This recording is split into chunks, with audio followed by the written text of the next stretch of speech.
রংপুরে বেগম রোকেয়া বিশ্ববিদ্যালয় শিক্ষার্থী আবু সাইদের মৃত্যুকে হত্যাকাণ্ড হিসেবে উল্লেখ করা হয়েছে ময়না তদন্ত প্রতিবেদনে বলা হয়েছে, সাইদের মুখ থেকে উরু পর্যন্ত ছিল ছররা গুলির চিহ্ন। ছররা গুলি ঢুকে তার শরীরের ভেতরের বিভিন্ন অংশে গর্ত তৈরি করেছিল। এ কারণে অতিরিক্ত রক্তক্ষরণে তার মৃত্যু হয়। তবে তার মাথার বাঁদিকেও আঘাতের কারণে রক্ত জমাট ছিল। আবু সাইদের মৃত্যুর 2 মাস 8 দিন পর ময়নাতদন্তের প্রতিবেদন সামাজিক যোগাযোগ মাধ্যমে প্রকাশ পায়। আবু সাইদের মরদেহের ময়নাতদন্ত করেন রংপুর মেডিকেল কলেজের ফরেনসিক বিভাগের প্রধান সহকারী অধ্যাপক রাজিবুল ইসলাম। ময়নাতদন্তের বিষয়ে চিকিৎসক রাজিবুল ইসলাম বলেন, পুলিশের ছররা গুলিতে আবু সাইদের মৃত্যু হয়েছে। 10 মিটারের মধ্যে গুলি করায় তার শরীরের ভেতরের কিছু অঙ্গে ছিদ্র হয়েছিল। সরকারি চাকরিতে কোটা সংস্কারের দাবিতে আন্দোলন যখন সারা দেশে ছড়িয়ে পড়েছিল, তখন 16 জুলাই দুপুরে বেগম রোকেয়া বিশ্ববিদ্যালয়ের সামনে পার্ক মোড়ে গুলিবিদ্ধ হন আবু সাইদ। আবু সাইদ বেগম রোকেয়া বিশ্ববিদ্যালয়ের ইংরেজি বিভাগের 12তম ব্যাচের শিক্ষার্থী ছিলেন। সাভারে বৈষম্য বিরোধী ছাত্র আন্দোলন চলাকালে সাগর হোসেন নামে এক যুবককে হত্যা চেষ্টার ঘটনায় সাবেক সংসদ সদস্য মোহাম্মদ সাইফুল ইসলাম সহ 370 জনের বিরুদ্ধে মামলা দায়ের করা হয়েছে। আহত সাগর হোসেন নিজে বাদী হয়ে সকালে আশুলিয়া থানায় মামলাটি দায়ের করেন। আশুলিয়া থানার ভারপ্রাপ্ত কর্মকর্তা আবু বকর সিদ্দিক জানান, মামলায় আসামিদের বিরুদ্ধে পরস্পরের যোগসাজশে অস্ত্রশস্ত্রে সজ্জিত হয়ে দাঙ্গা হাঙ্গামা, মারপিট ও গুলিবর্ষণ করে গুরুতর জখম সহ হত্যার অভিযোগ আনা হয়েছে। কোটা সংস্কার আন্দোলনকারীদের ডাকা কমপ্লিট শাটডাউন চলাকালে 18 জুলাই সাভারে আন্দোলনকারী শিক্ষার্থীদের সঙ্গে পুলিশের সংঘর্ষে প্রথম শহীদ হন military institute of science and টেকনোলজির 4র্থ বর্ষের শিক্ষার্থী শেখ আসহাবুল ইয়ামিন। একই সময় আশুলিয়ায় নবীনগরে স্মৃতিসৌধের মোড়ে ঢাকা আরিচা মহাসড়কে গুলিবিদ্ধ হন সাগর হোসেন। চাঁদপুরে মতলব উত্তরে মেঘনা নদীতে অবৈধভাবে বালু উত্তোলনকালে একটি ড্রেজার ও 9টি বাল্কহেড সহ 28 জনকে আটক করা হয়েছে। গতকাল উপজেলার মোহনপুর ইউনিয়নের বাহারচর নামক স্থানে কোস্টগার্ড ও নৌ পুলিশ যৌথ অভিযান পরিচালনা করে তাদেরকে আটক করেন। রাতে চাঁদপুর নৌ পুলিশের পক্ষ থেকে প্রেস বিজ্ঞপ্তিতে এসব তথ্য নিশ্চিত করা হয়। আটক ব্যক্তিরা চাঁদপুর, নারায়ণগঞ্জ সহ দেশের বিভিন্ন জেলার বাসিন্দা। অভিযানে নেতৃত্ব দেন মতলব উত্তর উপজেলার সহকারী ভূমি কমিশনার ও নির্বাহী ম্যাজিস্ট্রেট হিল্লোল চাকমা। জাতিসংঘের সাধারণ পরিষদের ৭৯তম অধিবেশনে যোগ দিয়েই সাধারণ মানুষের মন জয় করে নিয়েছেন ডক্টর মোহাম্মদ ইউনূস। বিশেষ করে অধিবেশনের প্রথম দিনে বিশ্ব নেতারা তাঁর প্রতি যে সমর্থন জানিয়েছেন সেটা অনেকটা বিরল। যুক্তরাষ্ট্রের নিউ ইয়র্ক থেকে আরও জানাচ্ছেন আমাদের ব্যুরো চিফ ফরিদ আলম। অধিবেশনের প্রথম দিনেই যুক্তরাষ্ট্রের প্রেসিডেন্ট জো বাইডেন, কানাডার প্রধানমন্ত্রী জাস্টিন ট্রুডো সহ অন্যান্য বিশ্ব নেতাদের সাথে বৈঠক নিয়ে আলোচনায় ছিলেন ডক্টর ইউনূস। বাংলাদেশের প্রধান উপদেষ্টার প্রতি বিশ্ব নেতাদের বিশেষ আগ্রহের বিষয়টিকে ইতিবাচকভাবে দেখছেন সাংবাদিকরা। বিশ্বের বিভিন্ন দেশের সরকার প্রধানরা ডক্টর ইউনূসের সাথে সাক্ষাৎ করার জন্য অ্যাপয়েন্টমেন্ট চাচ্ছে, মিশনের বিভিন্ন আমাদের অ্যাম্বাসেডরের কাছে ধর্ণা দিচ্ছে, লবিং করছে, ডক্টর ইউনূসের সাথে আমরা একটা বৈঠক করতে চাই। এইটা বাংলাদেশি হিসেবে গর্বের। রোহিঙ্গা ইস্যুতে উনি প্রথম খুবই চমৎকারভাবে ডিসকাস করে আমরা কিছু দূর আগিয়েছি এটা, প্লাস এবং ওয়ার্ল্ড ব্যাংকের সঙ্গে যে কিছু চুক্তি হয়েছে সেখানে 199 মিলিয়ন ইউএস ডলারের আরো একটি বিষয় রয়েছে। এইগুলো বাংলাদেশের জন্য খুবই পজিটিভ। অধিবেশনের প্রথম দিনে ডক্টর ইউনূসের বিভিন্ন দেশের নেতা ও সংস্থাগুলোর সাথে কি কি বিষয়ে কথা হয়েছে এবং কেমন অগ্রগতি হয়েছে সেসব বিষয় তুলে ধরতে হায়াত হোটেলে মঙ্গলবার রাতে একটি প্রেস ব্রিফিং এর আয়োজন করা হয়। সফরের দ্বিতীয় দিন এবং অধিবেশনে যোগদানের প্রথম দিনেই রোহিঙ্গা ইস্যু নিয়ে বড় অগ্রগতি হয়েছে বলে জানান সফর সঙ্গী অতিরিক্ত পররাষ্ট্র সচিব রিয়াজ হামিদুল্লাহ। প্রথমবারের মতো ওনার নেতৃত্বে, মানে মহাসচিবের নেতৃত্বে একটা ইন্টারন্যাশনাল কনফারেন্স অন রোহিঙ্গা করার জন্য, এবং এটা একটা বড় জিনিস। এবং এটা হওয়ার পরে যে কানাডিয়ান যে প্রতিনিধি ছিলেন বব রে, একদম উদাত্ত কণ্ঠে স্পষ্ট সমর্থন দিয়েছেন এবং বলেছেন যে আন্তর্জাতিক সমাজ যেন এইটাকে কেন্দ্র করে যেন আগায়, এবং সেটা হচ্ছে অন্যদেরকে, যেমন মার্কিন যুক্তরাষ্ট্রের পাত্রে উজরা জায়া ছিলেন, দ্বন্দ্ব ছিল, এবং তারা সাথে এই সিগন্যালটা পেয়েছেন। এটা একটা বড় অর্জন। জাতিসংঘে ডক্টর ইউনূসের সারাদিনের নানা কর্মসূচির বিষয়বস্তু তুলে ধরেন প্রধান উপদেষ্টার প্রেস সচিব শফিকুল আলম। ডক্টর ইউনূসের প্রতিটি বৈঠকই সফল বলে মন্তব্য করেন তিনি। ইতালিতে যদি প্রচুর সংখ্যক আমরা বাংলাদেশি যেতে পারে লিগাল রুটে, এটা তো অবশ্যই সবার জন্য একটা ওয়েলকাম নিউজ। আর আইএমএফ তো আপনি জানেন, আইএমএফ এর সহায়তা মানে কিন্তু আইএমএফ একা সহায়তা করে না। তখন হয় কি পুরো মাল্টিলেটারাল যত এজেন্সি আছে তখন ওয়ার্ল্ড ব্যাংক ইন্টারেস্টেড হয়, এডিবি ইন্টারেস্টেড হয়, ইভেন প্রাইভেট ইনভেস্টররা ইন্টারেস্টেড হয় যে না এখানে আইএমএফ এর বাংলাদেশের উপর পুরোপুরি আস্থা আছে, তখন ওরা সবাই আসে। যুক্তরাষ্ট্রের প্রেসিডেন্ট জো বাইডেনের সাথে জুলাই বিপ্লব সহ নানা ইস্যুতে আলোচনা হয়েছে বলেও জানান শফিকুল আলম। এই স্টুডেন্ট রেভলিউশনটা কিরকম হলো, এটা তো একটা মানে পুরো পৃথিবীতে একটা অবাক করা ঘটনা। হ্যাঁ, এটা খুবই আনপ্রেসিডেন্টেড একটা ঘটনা, সেই বিষয়ে আলোচনা হয়েছে। আর ফুল সাপোর্ট মানে সব ধরনের সাপোর্ট, বাংলাদেশের ডেমোক্রেটিক ট্রানজিশনের জন্য যা যা সাপোর্ট লাগে সবই হচ্ছে। এবং সেখানে আমরা যে কমিশনগুলো হচ্ছে, এই কমিশনগুলো কি কি কাজ করবে। প্রেস ব্রিফিং এ আরো উপস্থিত ছিলেন উপসহকারী প্রেস সচিব আজাদ মজুমদার ও অপূর্ব জাহাঙ্গীর। অধিবেশনের দ্বিতীয় দিনেও বাংলাদেশের স্বার্থ সংশ্লিষ্ট অনেকগুলো বিষয়ে আরো অগ্রগতি বা ইতিবাচক আলোচনার সম্ভাবনা রয়েছে বলেও ব্রিফিং এ জানানো হয়। 27 সেপ্টেম্বর সাধারণ অধিবেশনে বিশ্ব নেতাদের উপস্থিতিতে ভাষণ দিবেন ডক্টর ইউনূস। জাতিসংঘের ৭৯তম অধিবেশনে ডক্টর ইউনূস এসেই যেন বিশ্ব নেতাদের মন জয় করে নিয়েছেন, এবং সেটা খুব স্বল্প সময়ের মধ্যে। তার এই আগমনকে বিশ্ব নেতারা যেভাবে দেখেছেন সেটা বাংলাদেশের জন্য একটি ইতিবাচক দিক হয়ে থাকবে দীর্ঘদিন। Farid Alam, NTV news, new York, যুক্তরাষ্ট্র। সাবেক সংসদ সদস্য ও সাবেক শিল্পমন্ত্রী নুরুল মজিদ মাহমুদ হুমায়ুনকে ঢাকার গুলশান থেকে গ্রেফতার করেছে র্যাপিড অ্যাকশন ব্যাটালিয়ন র্যাব। ভোরে রাজধানী গুলশান থেকে র্যাবের একটি দল তাকে গ্রেফতার করে। র্যাব জানায়, গত ৪ অগস্ট নরসিংদীর মাধবদী এলাকায় বৈষম্য বিরোধী ছাত্র আন্দোলন চলাকালীন ছাত্র জনতার উপর হামলা, আক্রমণ ও হত্যাকাণ্ডের অভিযোগে করা মামলায় তাকে গ্রেফতার করা হয়েছে। একাদশ জাতীয় সংসদ নির্বাচনে নরসিংদী ৪ আসনে জয়লাভ করে শিল্প মন্ত্রণালয়ের দায়িত্ব পান নুরুল মজিদ মাহমুদ হুমায়ুন। দ্বাদশ জাতীয় সংসদ নির্বাচনে জয়লাভ করে তিনি দ্বিতীয়বারের মতো শিল্পমন্ত্রীর দায়িত্ব লাভ করেন। অভিন্ন নদীগুলোর পানি ব্যবহারের অধিকার আদায়ে জনসম্পৃক্ততা বাড়ানোর বিষয়ে সরকার কাজ করছে বলে জানিয়েছেন পানি সম্পদ উপদেষ্টা সৈয়দা রিজওয়ানা হাসান। বিশ্ব নদী দিবস ২০২৪ উপলক্ষে সকালে পানি ভবনে অভিন্ন নদীতে বাংলাদেশের ন্যায্য অধিকার শীর্ষক সেমিনারে তিনি কথা বলেন। রিজওয়ানা বলেন, পানির ন্যায্য হিস্যা আদায়ে সংশ্লিষ্ট এলাকার জনসাধারণকে তাদের প্রয়োজনীয় বিষয়ে সচেতন হতে হবে। উপদেষ্টা বলেন, যৌথ নদী কমিশনে শুধু বিশেষজ্ঞদের পর্যায়ে আলোচনা হয়, কিন্তু যারা নদী অববাহিকায় বসবাস করেন বা নদীর সাথে যাদের জীবন জীবিকা তাদেরই আলোচনায় অন্তর্ভুক্ত করতে হবে। তিনি বলেন, নদী এলাকায় স্থানীয় জনগণের কিছু দাবি আছে, সেগুলোর বিষয়ে লক্ষ্য রেখেও যৌথ নদীর পানি ব্যবহারের প্রক্রিয়ায় যেতে হবে। সেই জন্য এখন পানি ভাগাভাগির বিষয়টা হয়তো অনেক জটিল, দুই দেশের স্বার্থকে খুব সূক্ষ্মভাবে ব্যালেন্স করতে হয়, কিন্তু কতগুলো বিষয় আছে সেগুলো কিন্তু এত জটিল না। যেমন বন্যার পানি কখন বাংলাদেশে প্রবেশ করবে, কি মাত্রায় প্রবেশ করবে, বৃষ্টিপাতের মাত্রা কি, বাংলাদেশে কতটুকুন প্লাবিত হওয়ার সম্ভাবনা আছে, এগুলো তথ্য নিতান্ত মানবিক কারণেই শেয়ার করা উচিত এবং সম্ভব। এটার মধ্যে রাজনীতি টেনে আনার কোনো প্রয়োজন নেই, প্রয়োজন ছিল না। সকল অভিন্ন জলরাশির উপর যেখানে যেখানে স্ট্রাকচার করছে, এটা কেবল ভারত না, চীন করলেও নেপাল করলেও কোথায় কোথায় স্ট্রাকচার হচ্ছে এটা আমাদের জানতে হবে। এটা না জানলে আমাদের পানি ব্যবস্থা সম্পূর্ণভাবে একটা ঝুঁকির মধ্যে পড়ে যাবে। ঢাকা বিশ্ববিদ্যালয়ের ফজলুল হক মুসলিম হলে চোর সন্দেহে গণপিটুনিতে মানসিক ভারসাম্যহীন যুবক তোফাজ্জলকে হত্যার অভিযোগে ফজলুল হক মুসলিম হল প্রভোস্ট অধ্যাপক শাহ মোহাম্মদ মাসুম সহ 15 জনের বিরুদ্ধে মামলা করা হয়েছে।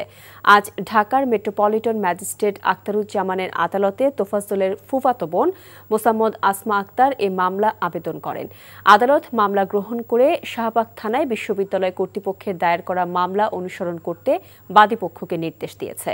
মামলায় অপর আসামিরা হলেন জালাল মিয়া, সুমন মিয়া, ফিরোজ কবির, আব্দুস সামাদ, মোত্তাকিন, সাকিন শাহ, আল হুসাইন সাজ্জাদ, ওয়াজিবুল আলম, আহসান উল্লাহ, ফজলে রাব্বি, ইয়ামুস জামান, রাশেদ কামাল অনিক, শাহরিয়ার কবির শোভন, মেহেদি হাসান ইমরান ও মোহাম্মদ সুলতান। এরা সবাই ঢাকা বিশ্ববিদ্যালয়ের শিক্ষার্থী। গত 18 সেপ্টেম্বর তোফাজ্জলকে ঘোরাফেরা করতে দেখে বিশ্ববিদ্যালয়ের কিছু ছাত্র তাকে মোবাইল চুরির অভিযোগে এলোপাতাড়ি মারধর করে। পরে ওই যুবককে ঢাকা মেডিকেল কলেজ হাসপাতালে নিয়ে গেলে চিকিৎসকরা তাকে মৃত ঘোষণা করেন। বৈষম্য বিরোধী ছাত্র আন্দোলনে বন্ধের 2 মাস 10 দিন পর আজ খুলেছে রংপুর বেগম রোকেয়া বিশ্ববিদ্যালয়ের সবগুলো আবাসিক হল। সকালে আনুষ্ঠানিকভাবে খুলে দেওয়ার পরপরই একটি ছাত্রী হল সহ 3টি হল পরিদর্শন করেন বেগম রোকেয়া বিশ্ববিদ্যালয়ের উপাচার্য ডক্টর শওকত আলী। পরিদর্শন শেষে হলের বিদ্যমান সমস্যার সমাধানের আশ্বাস দেন বিশ্ববিদ্যালয়ের নবনিযুক্ত উপাচার্য। এদিকে দীর্ঘদিন পর হল খুলে দেওয়ায় খুশি শিক্ষার্থীরা। অন্যদিকে হলগুলো পরিদর্শন করেছেন Rangpur metropolitan police commissioner Mohammad Majid Ali. আপনার মাগফিরাত কামনা করে আজকে সকল ছাত্রছাত্রীদের পদচারণায় আমরা এই বিশ্ববিদ্যালয়ের 3টি হল ওপেন করেছি। দীর্ঘ 17 বছর পর পাবনায় প্রিন্ট ও ইলেকট্রনিক মিডিয়ায় কর্মরত সাংবাদিকদের সাথে মত বিনিময় সভা করেছেন জেলা জামায়াতের নেতারা। দুপুরে পাবনা প্রেস ক্লাবে ভিআইপি মিলনায়তনে এই সভা অনুষ্ঠিত হয়। মত বিনিময় সভায় জামায়াত নেতৃবৃন্দ গণহত্যার দায়ে শেখ হাসিনাকে দেশে ফিরিয়ে এনে আন্তর্জাতিক অপরাধ ট্রাইব্যুনালে বিচার দাবি করেছেন। পাবনা জেলা জামায়াতের সেক্রেটারি অধ্যক্ষ হাফেজ মাওলানা ইকবাল হোসেনের সঞ্চালনায় বক্তব্য রাখেন জেলা জামায়াতের আমির অধ্যাপক আবু তালেব মণ্ডল। সভা শেষে বৈষম্য বিরোধী ছাত্র আন্দোলনে নিহত ও আহত এবং সাংবাদিক নেতা রুহুল আমিন গাজী সহ দেশবাসী ও সাংবাদিকদের কল্যাণ চেয়ে মোনাজাত পরিচালনা করেন জেলা জামায়াতের নায়েবে আমির মাওলানা জহুরুল ইসলাম। চাঁদপুরে বেড়েছে ডেঙ্গু রোগীর সংখ্যা।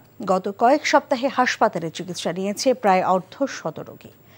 এই অবস্থায় চিকিৎসা সেবা দিতে হিমশিম খাচ্ছেন চিকিৎসকরা। প্রতিদিনই হাসপাতালে ভর্তি হচ্ছেন রোগী। ডেঙ্গু প্রতিরোধে সবাইকে সচেতন হওয়ার আহ্বান জানিয়েছে স্বাস্থ্য বিভাগ। এদিকে চাঁদপুর শহরে বিভিন্ন স্থানে পরিষ্কার পরিচ্ছন্নতা ও ডেঙ্গু লার্ভা ধ্বংস কার্যক্রম শুরু হয়েছে।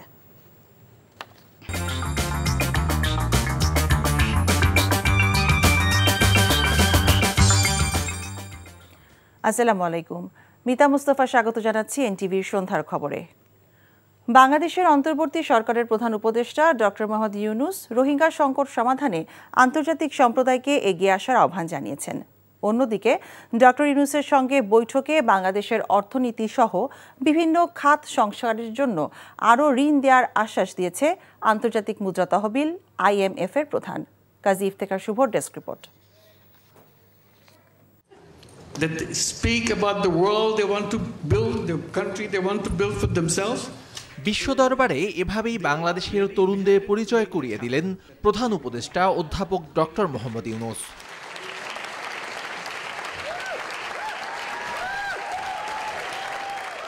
জাতিসংঘ সাধারণ পরিষদের ৭৯তম অধিবেশনের ফাঁকে সাবেক মার্কিন প্রেসিডেন্ট বিল ক্লিন্টনের Clinton global initiated leaders stage অনুষ্ঠানে বৈষম্য বিরোধী ছাত্র আন্দোলনের লিয়াজু কমিটির সমন্বয়ক মাহফুজ আলমকে আন্দোলনের মাস্টারমাইন্ড হিসেবে আখ্যায়িত করেন।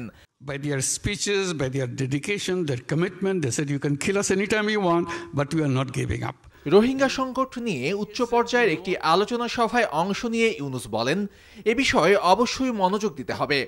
প্রধান উপদেষ্টা আন্তর্জাতিক সম্প্রদায়কে রোহিঙ্গা সংকট সমাধানে নতুন করে ভাবার প্রস্তাব দেন।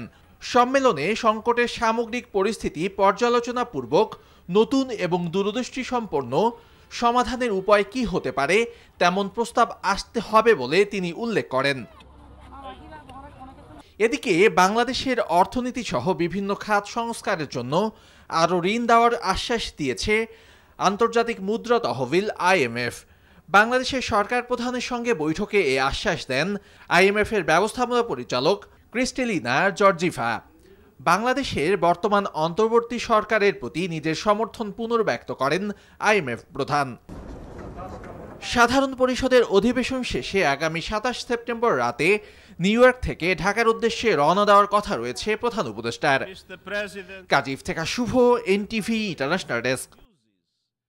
অন্তর্বর্তী সরকারের সংস্কার প্রক্রিয়া সম্পন্ন করতে বেশি দিন লাগার কথা নয়, এমন মন্তব্য করে বিএনপি নেতারা বলছেন, প্রতিবেশী রাষ্ট্র যখন কৃতদাসের মতো আচরণ করে তখন ইলিশ রপ্তানির মতো বিষয়গুলো নিয়ে ভাবনার প্রয়োজন রয়েছে, কারণ আওয়ামী স্বৈরাচারের বিরুদ্ধে জনগণের বিজয় হয়েছে। পৃথক অনুষ্ঠানে তারা এসব কথা বলেন। হাসান মাহমুদের রিপোর্ট। নাগরিক ঐক্যের সভাপতি মাহমুদুর রহমান মান্নার শারীরিক অবস্থার খোঁজ নিতে বঙ্গবন্ধু শেখ মুজিব মেডিকেল বিশ্ববিদ্যালয় হাসপাতালে যান বিএনপির স্থায়ী কমিটির সদস্য ডক্টর মঈন খান। পরে সাংবাদিকদের তিনি বলেন, বিগত স্বৈরাচার সরকারের রাজনৈতিক প্রতিহিংসার শিকার মান্না সহ সব বিরোধী নেতারা। আজকে থেকে 10 বছর আগে তাকে কোনো চিকিৎসা দেয়া হয় নাই। দেশনেত্রী বেগম খালেদা জিয়া কিভাবে সেই অধিকার থেকে বঞ্চিত করা হয়েছিল। মানুষের যে মৌলিক অধিকার, সেই মৌলিক অধিকারগুলো মানুষের ফিরিয়ে দিতে হবে। স্বৈরাচারী পরিবেশ সৃষ্টি করেছিল বিগত 15 বছর ধরে শেখ হাসিনার আওয়ামী লীগ সরকার, তার বিরুদ্ধে প্রতিবাদ করেছে ছাত্র জনতারা। এদিকে ডিআরইউতে পল্লী চিকিৎসক অ্যাসোসিয়েশনের 16তম প্রতিষ্ঠা বার্ষিকীর আলোচনায় বিএনপির সিনিয়র যুগ্ম মহাসচিব রিজভী আহমেদ বলেন, প্রতিবেশী রাষ্ট্রে ইলিশ রপ্তানির বিরোধিতা করে না বিএনপি, তবে যখন প্রতিবেশী দেশ কৃতদাসের আচরণ করে তখন দেশের মানুষ আবেগপ্রবণ হতেই পারে। বাংলাদেশের মানুষের তো আবেগ থাকতেই পারে। আমাকে যখন হেয় করবে, আমাকে যখন অবহেলা করবে, আমাকে যখন ঘৃণা করবে এবং বাংলাদেশের মানুষের প্রতি যখন ধৃষ্টতাপূর্ণ কথাবার্তা বলবে ভারতের একজন কেন্দ্রীয় এবং প্রভাবশালী মন্ত্রী, তখন আমার তো আবেগ আসবেই না। এরা তো আমাদের সাথে বন্ধুত্ব চায় না, জনগণের সাথে বন্ধুত্ব চায় না। এরা বন্ধুত্ব চায় শুধু শেখ হাসিনার মতো।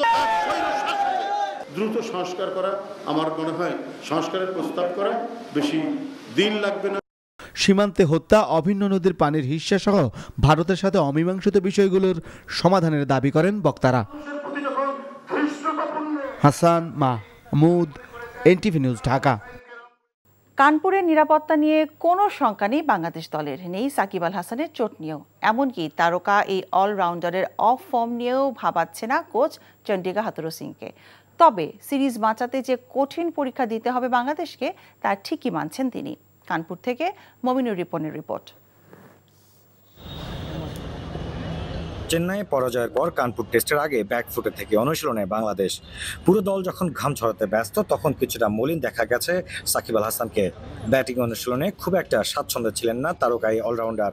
নেট প্র্যাকটিসে ব্যাট হাতে ঠিক আত্মবিশ্বাসী মনে হয়নি সাকিবকে, যার কারণ হতে পারে তার আঙুলের চোট। তবে দ্বিতীয় টেস্টের আগে সাকিবকে নিয়ে আসার বাণী শোনালেন বাংলাদেশের কোচ। ফিজিওর সাথে আমি কথা বলেছি, সাকিবের কোনো সমস্যা নেই।